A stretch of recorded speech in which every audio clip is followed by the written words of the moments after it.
తిరుపురం అంజయ్య మా భార్య పేరు జాగం ఉన్నది. మేము ఎన్నిసార్లు దిగినా కూడా పట్టించుకునడం లేదు. మాకు న్యాయం జరుగుతలేదు. ఇది ధనవాణి, ప్రజావాణి కాదు. మేము 2018 నుంచి ఇవాళ తిరిగి నిలబడుతున్నాము. 2018 కన్నా ముందు నుంచి కూడా తిరుగుతున్నాము.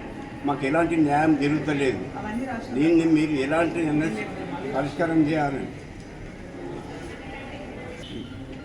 అయితే మాకు న్యాయం చేయకపోతే మేము డబ్బు తీసుకొచ్చి ఇక్కడనే కలెక్టర్ ఆఫీస్ ముందు చచ్చిపోతాము. మాకు ఎలాంటి న్యాయం చేస్తారు ఇంతవరకు కూడా. ఇది మీరు న్యాయం చేస్తారా అన్యాయం చేస్తారా మీరే ఆలోచించుకొని చెప్పాలి.